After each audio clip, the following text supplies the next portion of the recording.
大家好，我係 Trisha， 歡迎收聽安播足球快訊。禮拜四凌晨，歐冠16強首回合有巴黎聖日門主場對車路士。雙方近期嘅狀態都唔係咁好，所以今仗相遇有機會打和。先講聖日門呢一邊，作為衛冕冠軍，今屆歐冠嘅表現就係高開低走，近期狀態係有下跌，最近5仗只係贏得1場。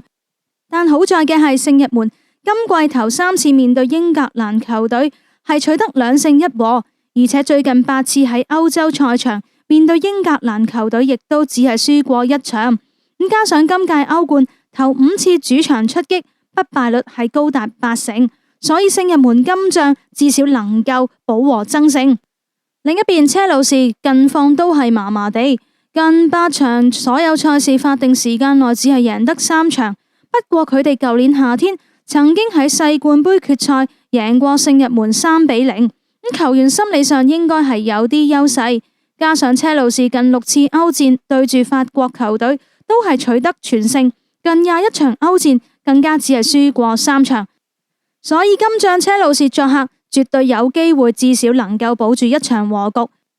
講返主帥，安力基上年帶聖日門攞到歐冠冠軍，但今屆就遇到啲麻煩，尤其係開局表現得好慢熱。今屆聖日門打咗10場歐冠，得3場係最先入球嗰隊，相反車路士8場波就有7場係先開紀錄，呢一點安力基真係要留意。另一邊羅辛尼亞今年1月先接手車路士，帶咗15場波，戰績就係10勝2和3負，算係不過不失。而佢最常用嘅陣式就係4-2-3-1，有10場比賽都係用呢套陣式，就贏咗7場，唯一嘅敗仗就係輸俾阿仙奴。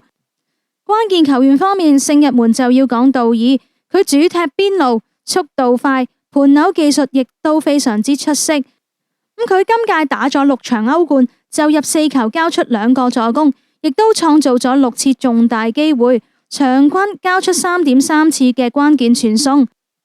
絕對係聖日門進攻上最搶眼嘅球員。另一邊祖奧柏度祖基拉技術細膩，射術精湛，除咗自己識入波，仲經常返到中場幫手組織。佢今屆歐冠喺對方半場嘅傳球成功率係超過70%，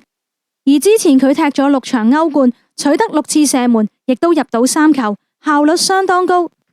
傷停方面，聖日門係冇傷兵，車路士嘅高維爾同埋比洛基頓斯就係因傷踢唔到今場賽事。